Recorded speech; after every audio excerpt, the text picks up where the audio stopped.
Welcome to the figureFIT podcast, where we discuss fitness, paleo nutrition, yoga, meditation, spirituality, and other ways to have a happy, peaceful, and abundant life. And here's your host, Liz Nierzwicki. Hey everybody, welcome back to the show. I'm so happy that you're here today. I have a special guest today. Her name is Maria Claps, and she is a hormone specialist. So this show is mainly for women, but gentlemen, you will learn a ton by tuning in and listening, especially if you are married, you have a spouse, you ever want to. Knowing this information can be really key, helping you understand your wife, what she might be going through with her hormones, and different aspects of her health. So you guys, this is for both men and women, and I really just am so grateful to have this show today because this is some really important information that is needed. And I learned a lot by talking with Maria, a lot of things that I just really didn't know. And hormones are so important, and we don't usually know that much about them because it's not something that we're taught. You know, we're taught about the birds and the bees, we're talking about sex, and we don't really talk about what are the hormones doing. What's going on in your body? Why are they released? When are they released? What happens when they're out of balance? So we're going to get into that today. And actually, in this episode, I learned so much that I actually didn't learn enough, and I wanted her back. So back to back, this week and next week, you'll be learning about hormones today in this episode, ways to test it. And then next week, we're going to break it down even deeper and go into Hormones 101. So you guys, without further ado, here is my special guest, Maria Claps. Maria, thank you so much for coming on the show today. I'm so happy to have you here, and I'm so happy to dive into all of your expertise and really just share your knowledge with the listeners. How are you doing today?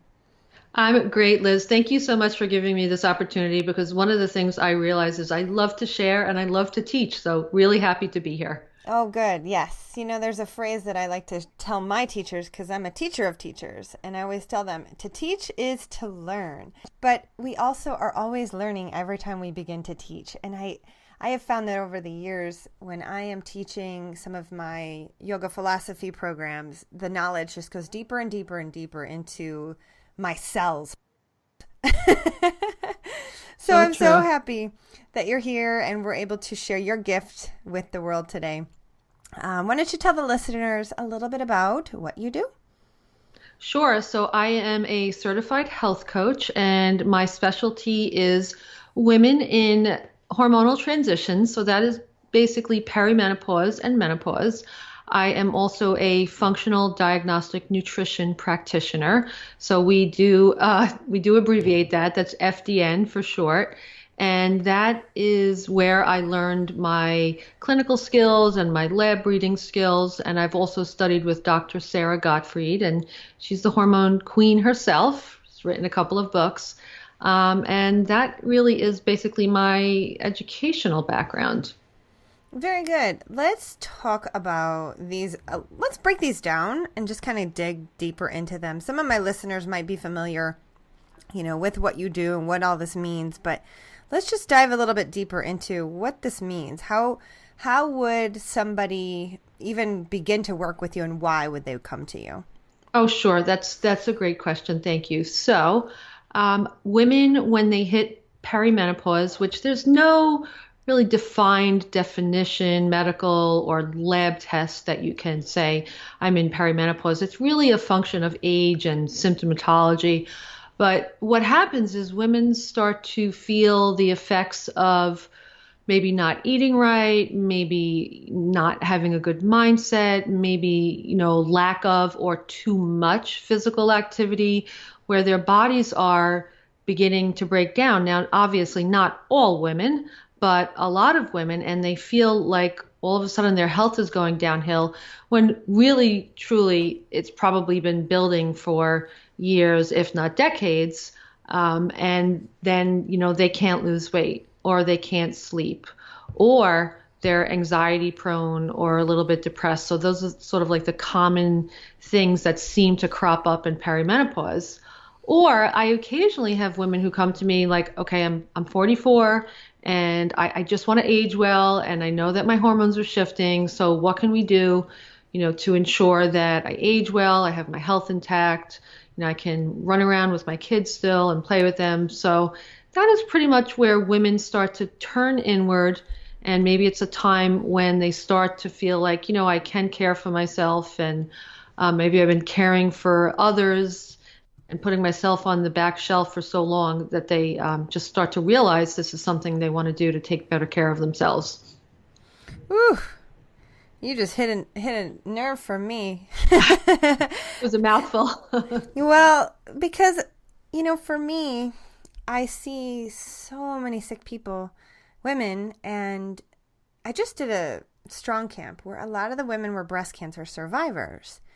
And it was heavy and it was deep, and it was almost like just a life rattling experience, honestly, because of all of the stories of the experiences that these women have been in their lives. And, as we sat there in the group, we talked about how it really is no surprise why they even got breast cancer to begin with, because of their stories and their lives. And you said giving themselves permission to look inward and take care of themselves. And the fact that they never did that just made my heart so heavy and so sad that weekend, because, that's not okay. It's just not okay. And that's personally one of my missions as a healer and a yoga studio owner, is to really empower men and women to always be taking care of themselves. Because if we're always giving to others, we're never going to be healthy or happy. We have to fill our own cup up. And, a lot of people were taught growing up that isn't the way to serve the world. It's take care of others and put yourself on the back burner. And I don't know where that came from, but that is crazy. Oh, I agree with you. We're just addicted to what I call, and especially women, we're just sort of like addicted to the cult of productivity, and nothing wrong with getting things done and being productive. But I think for so many of us, we have sacrificed our health in, to be productive and to be just doing instead of being. Yeah. And to take care of our families. I'm a single mom, and I know this because I was a single mom and I had to really, really hustle and work to make money. So I totally understand it. I do. And, I'm glad you mentioned that, because I really think that's a critical part of this whole, healing process that you're doing and I'm doing. But I want to back up, because you said some perimenopausal, some things about perimenopausal that could contribute to that. Could be food or mindset. Can you go into that? How does that affect the hormones? And I know a lot about this, but I'm sure that there's so much more depth to what I don't even know. So I'd love for you to dive into that. Sure. Well, when women get to be middle-aged, and it's almost like a four-letter word in today's society, and that's actually also part of my mission, is to kind of strip away the shame and embarrassment around being a woman who's in her 40s, 50s. I mean, I guess it's debatable as to what you call middle age, but just for lack of a better way of explaining it, that's what I'm going to call it. But when we get in this age stage, we can become very, very nutrient deficient. And if we're nutrient deficient, we're not going to be doing something as simple as, well, it's probably not simple. It's probably an amazing biological process, but converting, our inactive hormone of thyroid T4 into T3, if we just lack things like selenium, we're not going to be doing that. And another thing that happens with women in perimenopause is it's almost a given that we're going to have sex hormone imbalance. It's almost a given, and we do have to work a little extra harder to make sure that doesn't happen, or recognize the signs of that happening. And the reason that happens is because the ovaries are starting a long journey. Could be 10 years, could be 5 years, could be 12 years, but they're starting a long journey towards shutting down. And when when that happens, we don't ovulate. Or even if we're having our period, we still might not be ovulating. And when we don't ovulate, we don't produce progesterone. And progesterone is our calming, soothing hormone. And depending on a woman's genetic sensitivity to it, she could feel that lack of progesterone in perimenopause as anxiety. So I cannot tell you how many of my friends, they're around that, 40, 45. Perimenopause, again, it's really just a collection of symptoms, and it's variable, but it can start at 40, but for some women it can start at 50. But you have a woman who might have been just kind of happy-go-lucky, even tone for most of her life, and then all of a sudden she is beset with this anxiety, and so she goes to her physician and says, what's wrong with me? And most likely she's going to be put on an anti-anxiety or an antidepressant, without realizing what has happened is that progesterone is the first hormone to drop off a cliff. And then, like I said, you just add in nutrient deficiencies, and you're starting to kind of swirl this perfect vortex of problems. So the dropping off of progesterone, that's a normal thing no matter what. Is there anything we can do to prevent that? Well, no, not really. Like I said, it's normal. I mean, that's why I said hormone imbalance is almost a given, because the primary way that we produce progesterone is when we ovulate.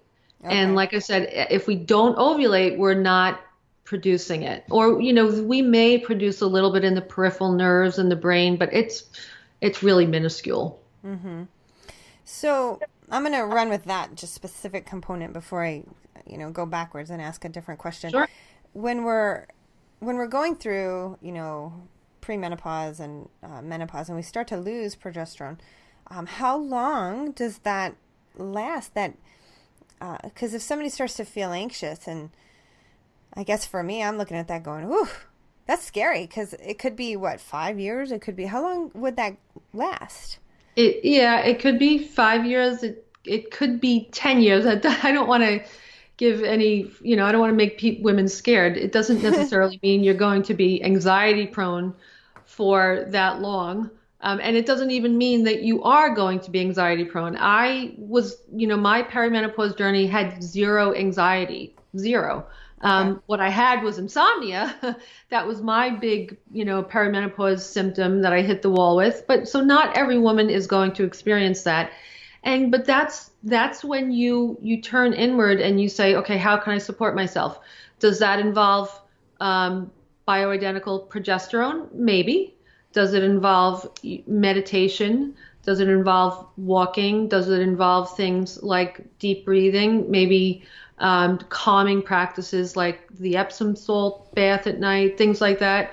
Sure, it can involve all those things, and all those things can help. It doesn't always have to be replacing the lost hormone, although that can certainly help. And I don't believe in suffering, and progesterone is very safe. So I feel that that's something that women can certainly look into if they are experiencing, anxiety in perimenopause.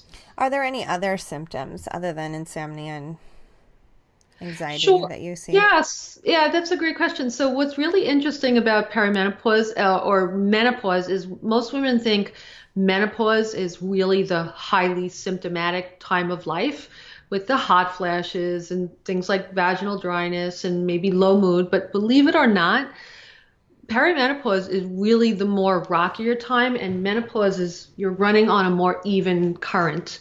So some other symptoms of perimenopause are hot flashes. And granted, some women do have them in menopause as well. So hot flashes, it can be low mood. Sometimes what happens is PMS intensifies in perimenopause. Thinking what else? So a lot of the symptoms of perimenopause are pretty much the symptoms of PMS, and that is really estrogen that's dropped. Progesterone that has dropped, and estrogen fluctuates from month to month. So you have a situation called estrogen dominance, and that can be the cause of, menstrual migraines, PMS, bloating, low mood. like little mini breakdowns, crying that comes out of nowhere. So those are some of the symptoms of perimenopause. Doesn't mean every woman is going to get them, though. We really are all so different. Yeah, I've heard that. Now, doesn't estrogen dominance at that period of time make you also gain weight usually? Yes, it can, because, well, it's sort of like a chicken and an egg thing. I think it might be a little bit more related to cortisol, and cortisols are, I'm sure you know what that is, our stress hormone, and we have really a lot of receptors for cortisol in the belly area. And let me just also say that I do think that the perimenopause and menopausal transitions, some weight gain is normal, and here's where the estrogen connection comes in. Estrogen, again, so your ovaries are pretty much shutting down. Estrogen is protective. I think a lot of women are very fearful of estrogen because of its association with breast cancer and ovarian cancer. But it does amazing jobs in the body. It keeps our skin looking nice. It maintains bone health and heart health. So I think the adaptive mechanism is that we our fat cells actually produce a little bit of estrogen because they take over. So that little bit of weight gain, and I say little bit, I think that in a perfect world it would be maybe 5 to 10 pounds from, say, your ideal weight or the weight that you were, say, at 30 or 35, just throwing it out there. But unfortunately, I'm hearing from many, many women that gain more like 30 or 40 pounds. And to me, that's not menopause. You can't blame that on menopause. Mm-hmm. That can be a collection of factors like inflammation and sometimes just eating too much food or the wrong food or just either over or under exercising. So I primarily think it is tied into inflammation. Well, yes. And I could tag onto that if somebody hasn't yet at that point in their life gotten a handle on their habits around food and attachments and what they turn to when anxiety does hit, then that's going to contribute a lot to that. I've learned through all my coaching and my programs with clients that once the mindset component is really, really understood and they understand their triggers and they understand what they turn to, what they had a pattern of turning to over the years for comfort, once they really understand that and they know, the food and the working out kind of becomes a non-issue because they get it. They've seen it. They've shined the spotlight on it. But when you're unaware of those triggers and your impulses to go and eat or do something just to comfort yourself, then you're really on that roller coaster because you're not really sure how to stop it. And awareness is really key with that. Oh, yes, that totally. Bringing mindfulness into the picture is really huge. But another thing that I think is pretty interesting that many women don't really realize, it creeps up on them, is that, so let's just say the average age of menopause is 51. It's also a time in a lot of women's lives where they have perhaps attained a certain level in their career that, they're just kind of on the apex of their career. Maybe their children are grown or in college and, they have some extra money. Obviously not everyone, but I'm just throwing out a common scenario. And a lot of socialization for women in this life phase centers around what I call fine drink and fine food. And I mean, not really fine to me per se, but I should probably say rich food and rich drink. And again, I'm not a killjoy, and I don't believe that you have to, live on sprouts and tofu and silly stuff like that. But, it's just this life phase is just so rife with socializing and meetings and, women's clubs that I think women would do so well if they said, instead of let's have a drink, let's have a hike, in the park or something like that to socialize. I so agree. Yeah, I think that is so important what you just said is that, and I wrote about that in my first book, is we start to build community around things that are not healthy for us, such as drinking or, talking about negative things. That's a human thing. Like, did you see what so-and-so did or what happened yesterday? It's like, how about find the joy and do things that really do support your health and your mindset and what you do want out of life?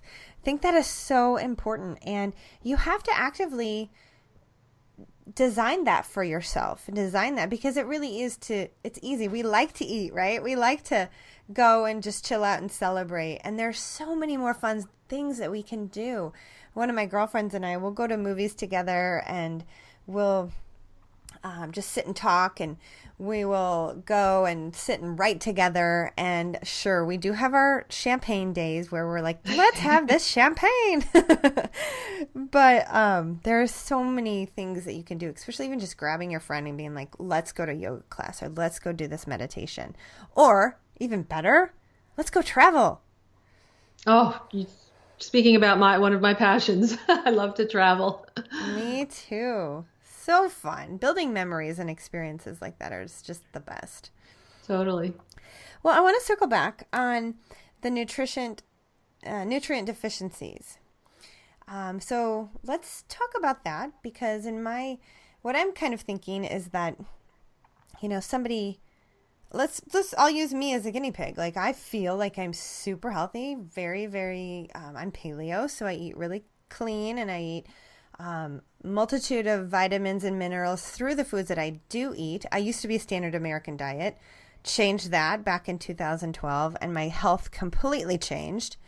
And so I feel like I'm now, doing the right thing. What would be a cause for a nutrient deficiency that would lead to premenopause? Oh, sure. That would lead to symptoms in perimenopause. Okay. So, well, I'll give you one thing. Stress dumps magnesium. And, many of us don't really get enough magnesium. And let's just say we are eating dark greens and things like seeds and nuts. Those are pretty good sources of magnesium. But how were those greens grown? Were they grown in nutrient-rich soil? Were they shipped from far away from you? I mean, we're probably a little bit better off in the summer if we can get in with a local farm and get the kale and stuff and bring it home that day and cook it. But there's just one example right there, stress dumping magnesium from the body.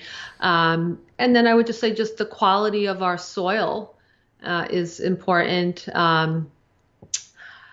Let's see. There are certain nutrients that are actually a little hard to come by via food. Like, vitamin D is not really that plentiful in our food supply. Mm-hmm. If you eat salmon, yes, then you're going to get it. Maybe there's the idea that maybe certain mushrooms have it, but it's not really that plentiful. It's choline, so like a lookalike B vitamin, you have to have eggs with soft yolks to be able to get that brain nutrient in. So that's just some ways, I too believe that diet and a really nutrient dense diet is absolutely key. And I don't want to work with people that are keyed into, give me this supplement for this and that. Mm-hmm. Or whenever I hear one of my friends say, well, what can I take for this? I really want to kind of put up my fingers like in the shape of a cross and say, get away from me. I really don't want to, I don't want to go down there. That's just not the construct that I work from. Right. So I'm a huge believer in diet, but I also I truly believe that even with a pretty good diet, and you want to maximize your health, do something like a SpectraCell micronutrient test. Look at the intracellular levels of the vitamins in your white blood cells and see where you can tweak your physiology like that. What's that test called? It's called SpectraCell. It's a lab out of Texas. That's great. Yeah. There are others as well, but that's a pretty good one. What does that entail? So what does that do? How would somebody do that? Yeah, so that's actually a really great test.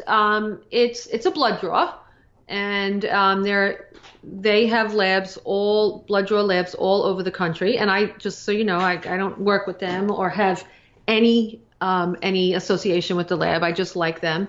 And you get a blood draw. You have to have it. It has to be done like early in the day before 1 p.m. and they ship it off to their lab. I think it's in Houston, Texas. And they're looking at the intracellular levels of nutrients. So like, for instance, when you go to your regular blood work doctor's office and you look at, nutrients in the blood, that's not a great way to test for them. Like, and for instance, even like your calcium on your comprehensive metabolic panel, it's really not checking for dietary levels of calcium. It's more checking about the, metabolism of calcium in the body. So the intracellularly is really where you want to see the nutrients, and that's what the SpectraCell test does. That's great. Yeah, it's a great test for health optimization. So how would somebody, for example, like for me in my town in Indiana, would I go to my doctor and say, because most facilities, they do all of their own testing. And that's my concern is that, a lot of practices are, since I'm paleo and since I've gone paleo, what I've realized is that a lot of the everyday health facilities are just not doing and researching and knowledgeable of the things that I know as a holistic health practitioner. And such as some of the tests that you were talking about, and they don't know, and they'll just give you some blanket answer, or they'll prescribe something to you, and they haven't really tested you fully. So how would somebody like me, if I was in this phase where I wanted that, how would I do that? Right. So you have to find a clinician that can do that test for you. So, if you have an open-minded doctor and you can, say, I'd like to have the SpectraCell test, the doctor would have to sign up for an account with SpectraCell. And that is not hard at all. It's really quick and easy. Or you can work, SpectraCell, you can work with, I do it. I'm just a health coach and I do it. You can find, it doesn't have to be your doctor that prescribes it for you, although I always like to work kind of in tandem with a physician if at all possible. But what people don't realize is that except for, I believe, 4 states in the United States, so that would be New York, New Jersey, I think Maryland, and maybe Rhode Island, consumers can order almost any lab test they want. And most of the times you can just go through direct labs.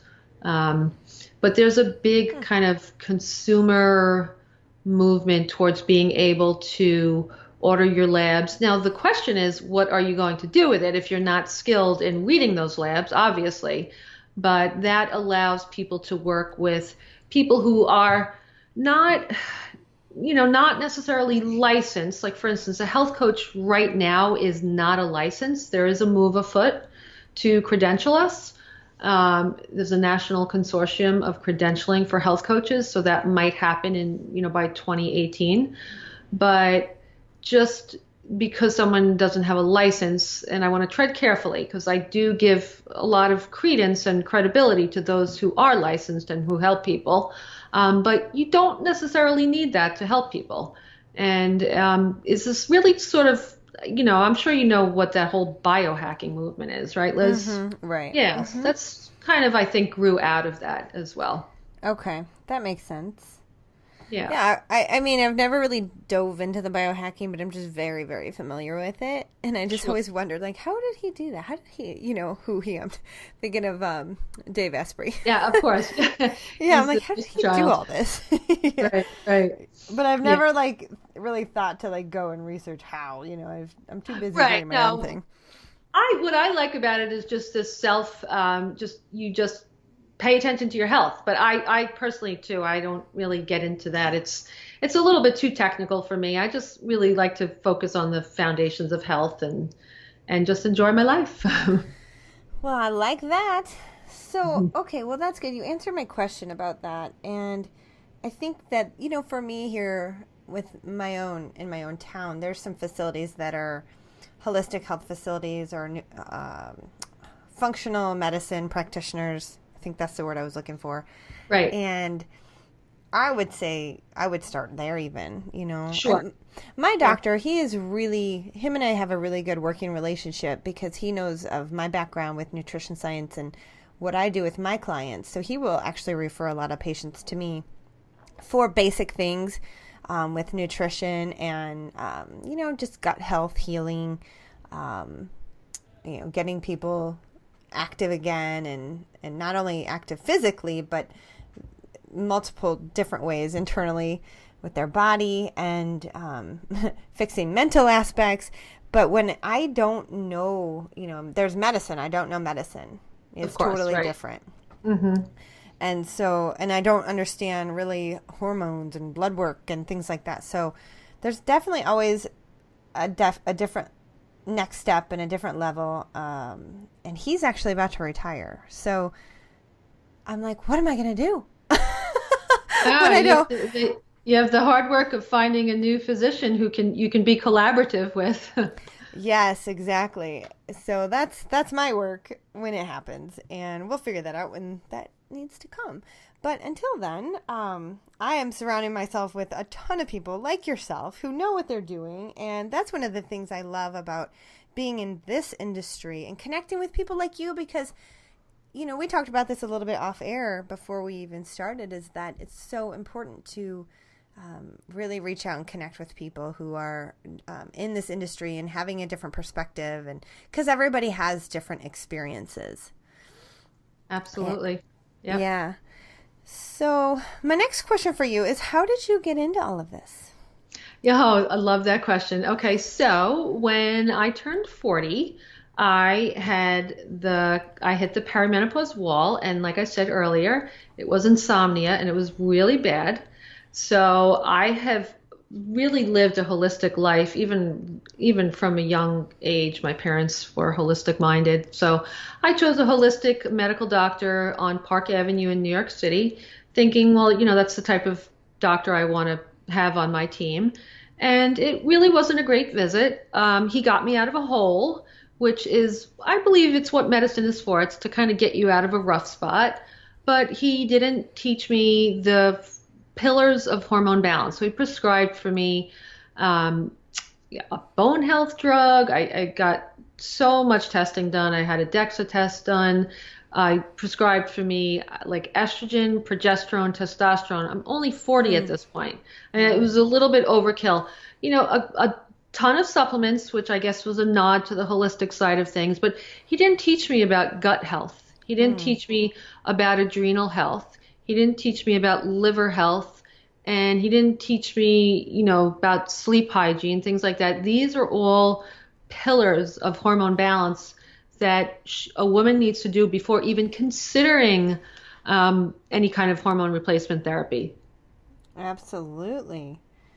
Yeah. So I decided that I needed to advocate for myself. I needed to go back to school. I needed to learn as much as I could learn. Obviously not interested in learning medicine. I always feel like let's leave the medicine and the surgery to the doctors.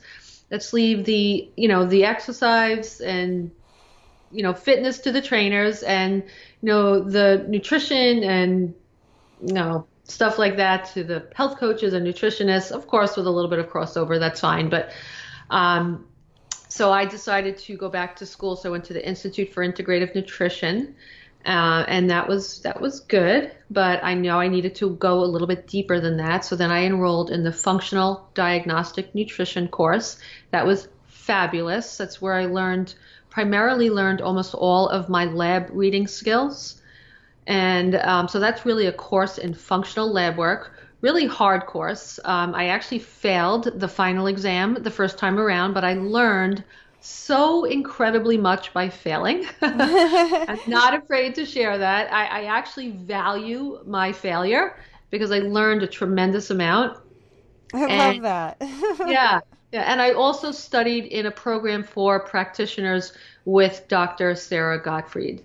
And I also continued to go to functional medicine courses that are really made for physicians by a company called Apex Energetics. They put on amazing continuing education credits, seminars for physicians. And I get my foot in the door because my husband is licensed. So I'm just pretty lucky that I get to go to that. So that's really my knowledge background. And then I use that to help myself out of rocky perimenopause, and thankfully am sleeping again. Have since gone into menopause, and it's not always been a bed of roses. I'm really glad that I have this body of knowledge and mindset around it now. But it's not been that bad either. So, and now this is really what I love doing is helping other women do this as well. Wow, that's great. I'm so glad you said that.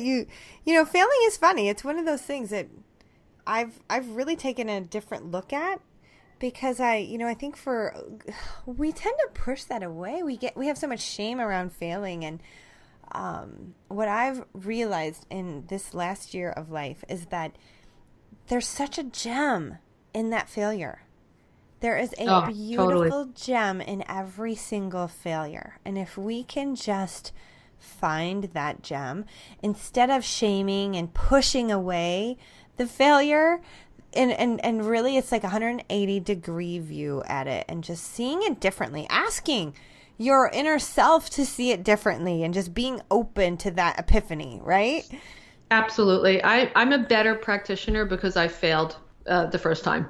I'm glad I didn't fail the second time. That probably would have been bad, but first time failure, was actually fine. Yeah, that is, yeah. Well, and we just learn a lot. And I think that for a lot of healers and teachers, that a lot of the things that we teach just naturally come out of, some of the things that we did fail at. And our life experiences as well, wrapped into that, sure. Mm-hmm. So what would be the next, how would you, when somebody needs help with this and they're like, oh my gosh, there's something wrong, I need help, I should get my hormones checked, and they came to you, what would be the first thing that you do with them? Yeah, so if it's like a perimenopausal woman in her 40s or 50s and they are just suffering, I say, okay, let's start with a Dutch test. And Dutch is an alliteration. It stands for dried urine total complete hormones, and it is a dried urine test, like I just said, and it's a fabulous way to test your hormones. All of the big names, Dr. Mercola, Chris Kresser, Dr. Sarah Gottfried, are all favoring this as a fabulous method to test your hormones. Doctors, they use blood testing for hormones, and it's a decent way to test your hormones. It's the language of conventional medicine, but it's not going to give you enough data, I don't think. I could probably do a whole other, presentation with you just on the pluses and minuses of hormone testing. I just want to keep it brief here.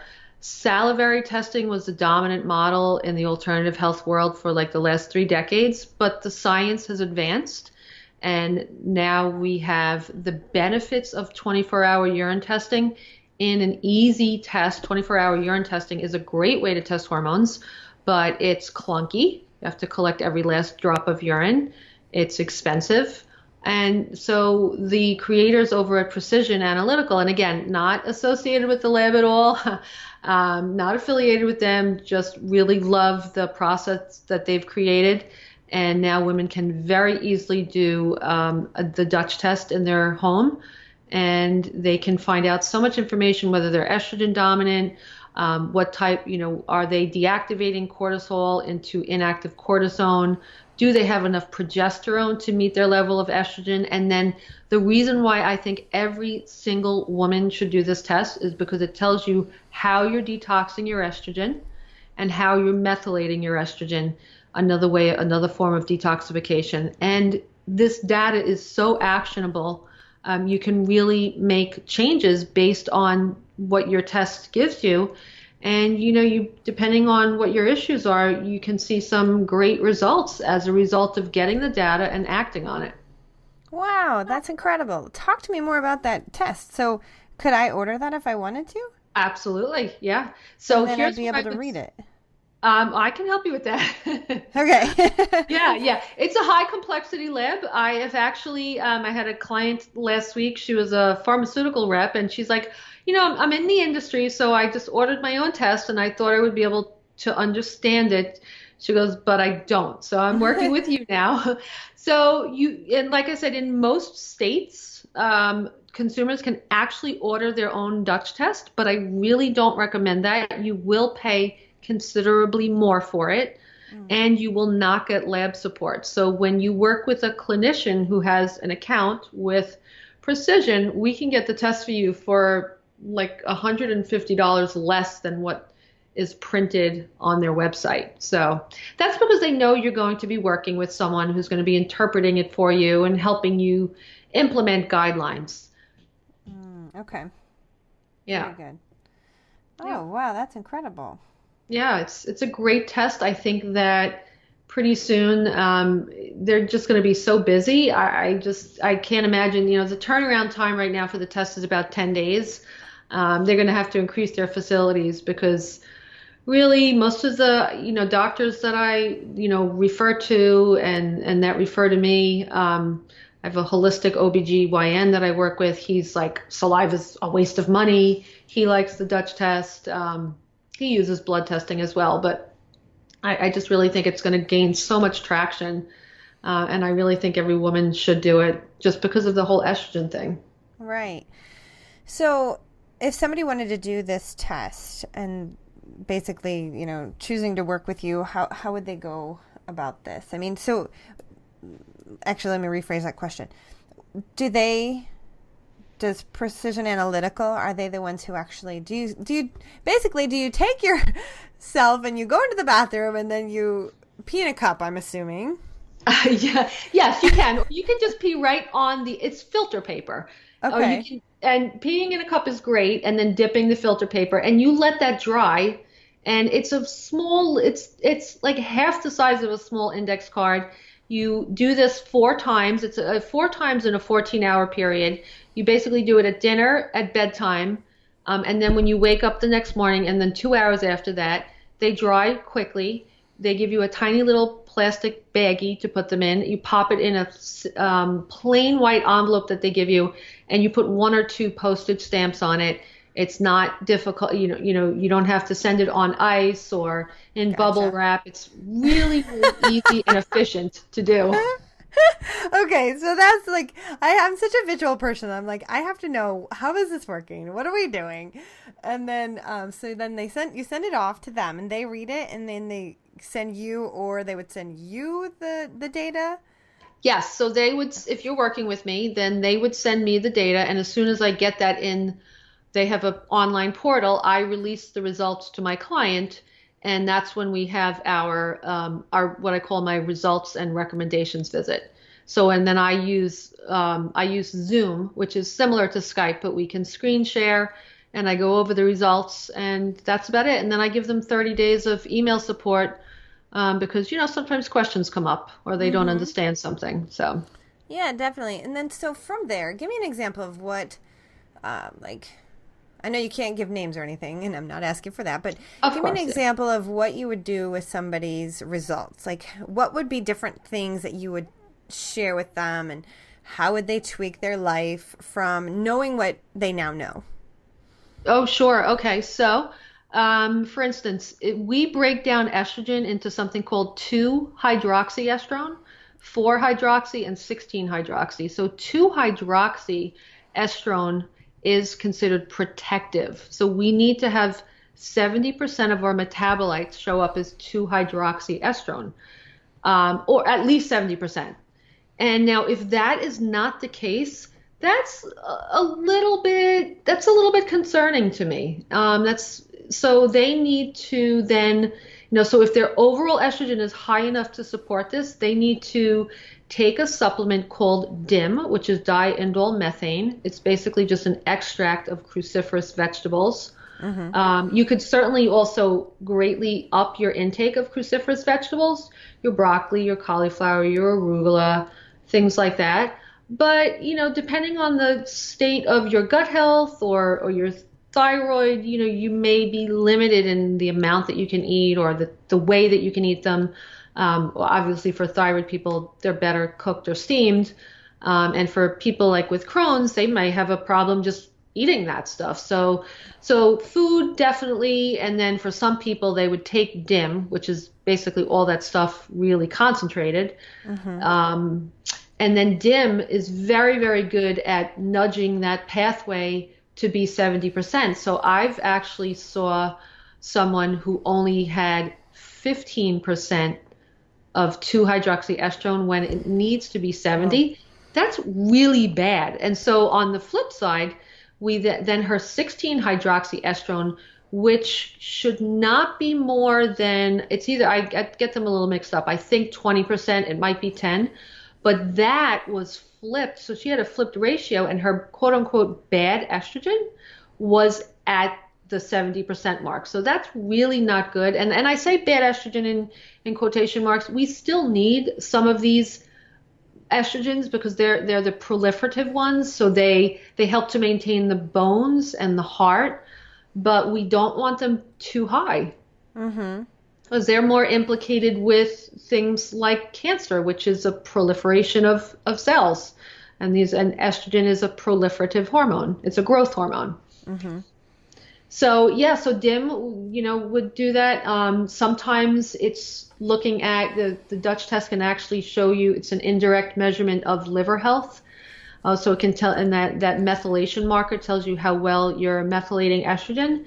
And if your methylation is low, then you may need to do a defined but gentle liver detox program. Maybe you might want to do, I've personally never done them. I know they're good for liver health, but like coffee enemas or castor oil packs, or just doing, I happen to like a Designs for Health. It's a 2-week, it's called a paleo cleanse detox. So that can just give your liver a little bit of love, and then drink things like dandelion tea would be good. If a woman is really super low in progesterone and she's really suffering, I'm going to say, okay, so this is a case where I would suggest progesterone, but I want you to pass this by your doctor. And progesterone, actually, you can get it over the counter. It's more potent when you get it as a prescription. But you can get some progesterone cream, so women might want to do some progesterone cream, while also supporting other areas of their body as well, because like I said, I don't necessarily believe in just topping off lost hormones. They need to do some other things as well. But that's a couple of clinical little mentions right there on the Dutch test. Okay, so back up a little bit, because I'm in my brain, I'm missing key components. So you talked about the 2, the 4, and the 16. The 2 mm-hmm. is a 2-hydroxy. Mm-hmm. Yeah, break those down again. What's the 2, what's the 4, and the 16? So 2-hydroxyestrone is a metabolite of estrogen. And it's the way our body actually gets rid of estrogen. So estrogen is a use it and lose it hormone. And it actually, the liver sends it to the colon for removal. So we actually kind of poo and pee it out. Okay. So that's actually just another little clinical pearl there, is if you're constipated chronically, that can definitely be a problem with estrogen buildup. But so 2-hydroxyestrone is the more protective, and you want your metabolite to be at 70% for 2. Okay. And 4 and 16, one of them is 10%. I'm sorry, I just get this flipped around. And one of them is 20%. And so, like I said, the 4 and the 16 are considered more proliferative and more potentially cancer causing. And that's why we want to make sure that we don't push down that pathway of those metabolites more than 10 and 20%. Okay. Wow. Okay. I love this information. I've never, ever read a book on hormones, ever. Out of all of the things I know, like, I've just never even cared, like, to go down that road. And I'm like, okay, I'm 38. I know how important this is. And for me, I've always just been an avid, like, okay, I'm going to eat perfect. Sure, that's great. Let me just eat perfect, and that way I can eliminate all of my learning that I need to do. So, but I'd like to back up, and I'd like to use myself as a little guinea pig if we could. Sure. For just for my own knowledge, and maybe some listeners out there would benefit from this as well. I grew up on the standard American diet, and I started my period at 10 years old. Oh, wow. Okay. And then I had a period my entire 6th grade year, the entire year. Then they put me on the pill, and, they said that I had cysts at the time. And so I was pretty much on the pill for my entire high school because of just irregular periods and cysts that I had. And then once I graduated, but then also during my youth, I never ever would have thought that any of this could have had anything to do with hormones. But now you just said that constipation could be an issue. I was pretty much constipated my entire youth. And oh, wow. Okay. I did not ever get regular until after I went paleo. Oh, wow. Okay. Yeah. And so that was a very long part of my journey, was using supplements to help me go. I actually got off the pill when I was 24, and I pretty much never got back on it again. That's good. Yeah. And then still had problems with digestive issues, such as just mainly constipation. And I would use, Seneca. In my college years, I ruined my bowel. I wrote about this in my book because I used stimulant laxatives and pretty much ruined my bowel, and I had to get it to work again by eating really healthy foods, working out, exercising, drinking a ton of water. But that helped a little bit, but it really was not until I went paleo that everything started to get fixed. Yeah, you might have had some foods that they're just irritating you, and that's oftentimes when people go paleo, they remove those those inflammatory foods. Mm-hmm. Yeah, and it's funny because I look back and I'm like, I really wonder if it was just the foods, my entire youth that was causing the problem. I have a family member that has a child in their family who has really, really bad constipation, but they don't feed him good foods at all. And Wow. I'm like, so I feel so bad for him because as a 4-year-old boy, he was struggling to go to the bathroom. Oh, goodness. Wow. Yeah. So I just wanted to kind of throw that out there and see, you mentioned that about constipation. So it was just like a little red flag that flashed in my brain. I was like, I wonder if that was from the pill too. What caused some of those early problems for me in my youth. I don't know. Yeah, that's a good question. The pill, I believe there are some studies that show that it can disrupt your gut bacteria. So, when gut bacteria is not optimal, constipation can be a result of that. Okay. So good that you're off that now, for sure. Yeah, definitely. I always felt that too. I was just never comfortable with taking something like that. I was like, there's a natural process to our body, and there's this pill that I'm taking that is stopping or tricking my body. I was like, I don't feel right. I never felt right doing that. Yeah. There's totally a place for it in this world. But I'm with you. It's not even a real period, really, when you have a pill. So it's fake. But yeah, which is hard to wrap your head around. It's like, wait, what? What is that? Yep. What? I know. Yep. Mm-hmm. So another question I had for you is the DIM. I learned about DIM and I learned about estrogen dominance in terms of, in the fitness world and women who hold a little extra weight in their body that, they may be estrogen dominant. So I actually looked into this a while back and thought about taking DIM. Could that hurt somebody if they did take DIM, or is it really just kind of like not even an issue? So DIM, I don't think it's a long-term supplement, and I think it's gentle. I've taken it, but it's been a long time since I've taken it. Some people I've actually had a few clients react to it. Like I did have someone who was hypothyroid, and she did not do well on DIM.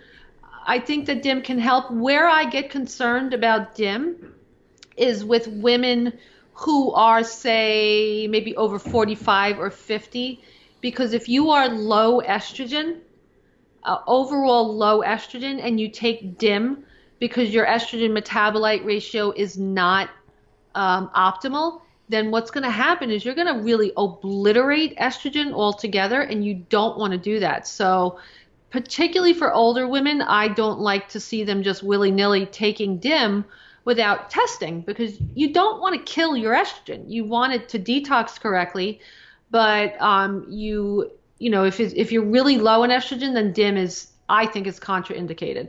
Mm-hmm. Okay. How would you know if you were having sort of any sort of problems with that? Well, that's really where appropriate testing comes in. Is, you know, that's why I love the Dutch test, because it really helps to inform the correct protocol, instead of like, let me try DIM for 3 months, or then let me try liver detox, or let me try magnesium, or, you know, let me try eating flax seeds. I just feel like women, you know, they can spend so much time guessing. Mm-hmm. But when you do the Dutch test, you're going to know exactly what you should do. Yeah. That's a good answer. and so for me, I'm not, you know, I am not experiencing any sort of anything with my body to make me think that I need testing. So that's why I'm kind of probing, because I'm like, I feel good. I feel good. I sleep good. I have mental clarity. I work out well. My periods are normal. They're actually heavy, but they're normal. Okay. They're on time. The only thing that I now notice more is about 8 days before, I just want like sweets. Yeah, that's a tough one. I know. 8 days before. And then like 4 days before, I'm like super moody. And I can cry easy, or I can get angry super easy. Like nothing is right. And then I'm like, wait a second. Okay, now I get it. I was hormonal. Yeah, that is, you know, so as far as the sweets go, I think, you know, I'm not one of those holistic practitioners that wants to say that every symptom is this or bad or that. I think it's kind of normal to have a taste for sweets. Mm-hmm. So, you know, I really wouldn't read too much into that. So like, you go have a little bit of dark chocolate, or you have a few dates or something, like, woo, big whoops. You know, I say go enjoy it. Yeah. But right. I mean, let's not get so obsessed. Oh, so we like a little sweet when we're, that's why chocolate exists, for women, who want a little something. I'm just not obsessive like that. But I would say that the emotional stuff, to me, it sounds like it might be a little touch of estrogen dominance. Okay. Well, that's good to know. And so would you take DIM just only around that time, or like all month long?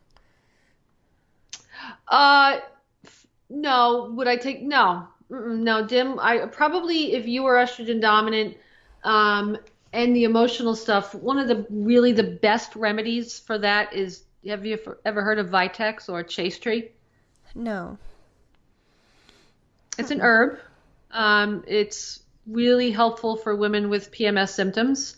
Mm-hmm. It was a rock star remedy for me when I had the same thing, the emotional stuff. In fact, I got so much better from my PMS when I really tested my hormones and started really working on the pillars of hormone balance, that I didn't even know my period was coming. You know how women, as we know it's coming, we get that telltale headache, or we just get that lower back pain, or the emotional stuff. So when I finally figured out that this, was a hormone imbalance, and for me, my PMS was like, it was 90% emotional. I could handle the headache or the little bit of lower backache, but the emotions, it was so dark. Like for the 2 to 3 days before my period hit. But so Chase Tree can really can help that for sure. Oh, that's just so good to know. Yeah, it's rock star remedy. And that's really, it's a tea? So no, it's usually a capsule or a tablet. Oh, okay. Yeah. I don't know where I got tea from. I think because you said tree and I must have heard tea. Oh, Chase Tree, Tree. Okay. And then you said something else here that I want to grab onto. You said the pillars of hormone balance. What are Correct. those? Right. So we have adrenal health, because if you are kind of stressing and taxing your adrenals and burning the candle at both ends and not dealing with stress, you have something called cortisol steal, which means that your body's raw materials, which is basically cholesterol, B vitamins, pregnenolone, which go to make your hormones, the need for cortisol, if you're under stress, is going to be prioritized over the need for, say, estrogen, progesterone, testosterone, and you can become hormone deficient just because of stress. And then again, really what manages our stress is our adrenals. So adrenal health is key. Then we have liver health. The liver is the most metabolically active organ in the body. It does incredible amount of jobs. It both affects hormones and is affected by hormones. And again, like I said, the liver helps us to detoxify estrogen.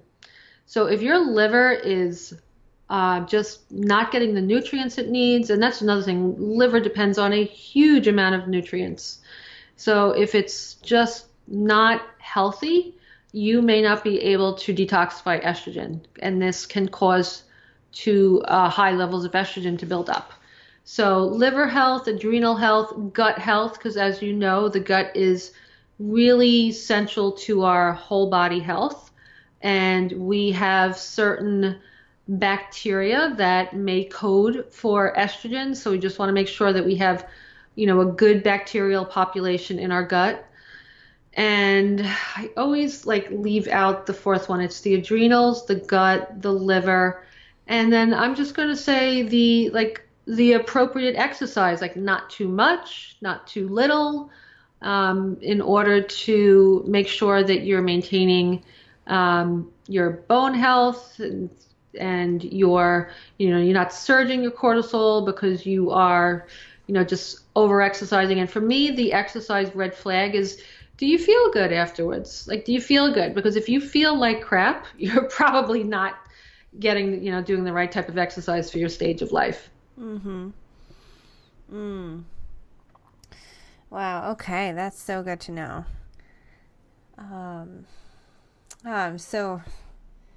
There's so much. This is so rich. I'm so glad I had you on the show today. I've learned so much. Gosh, thank you. I love talking about this stuff. I can, kind of nerd out on it for hours. Yeah. Well, I was sitting there thinking, I was like, this is amazing information. It's a show that was definitely long overdue for my listeners.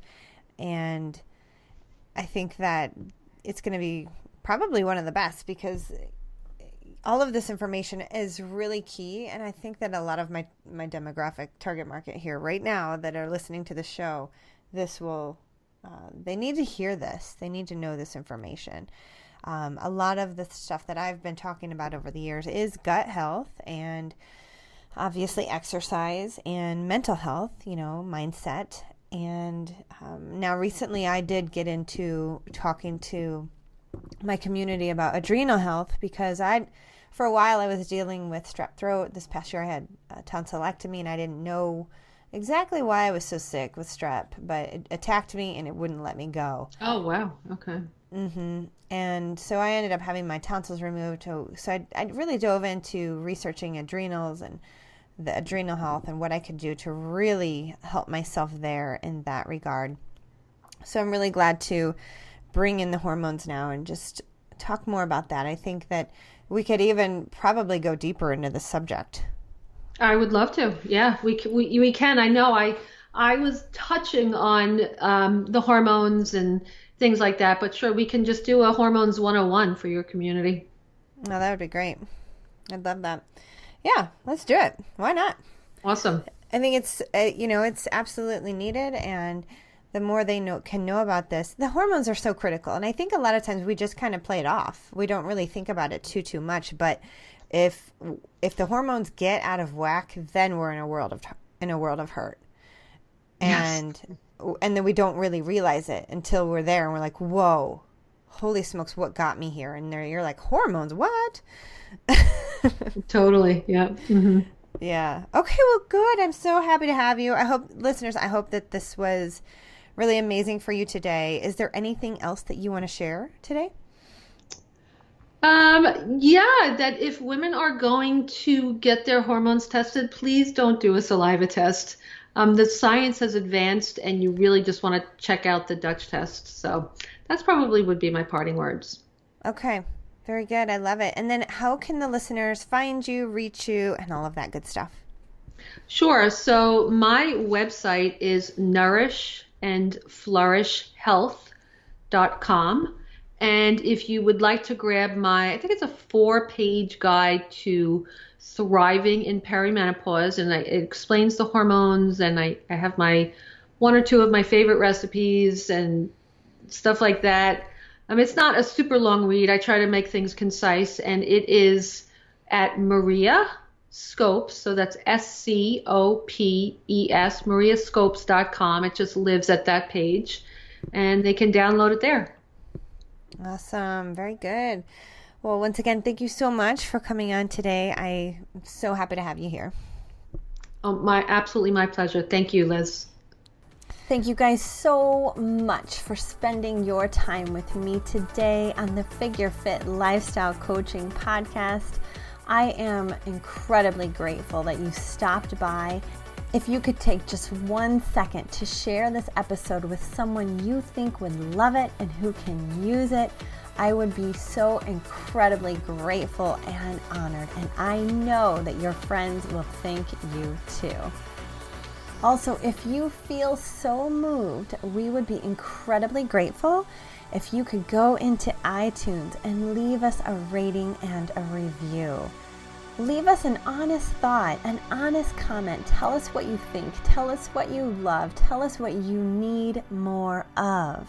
It would really help us out on our journey to help thousands and thousands of people reconnect back to their soul, live a life of health and happiness, and to love the body that they are in. Until then, don't forget that you are so worth your own self-love, self-care, and investment in your body, your goals, and your life. Thank you so much for tuning in today, everybody. Have a great day.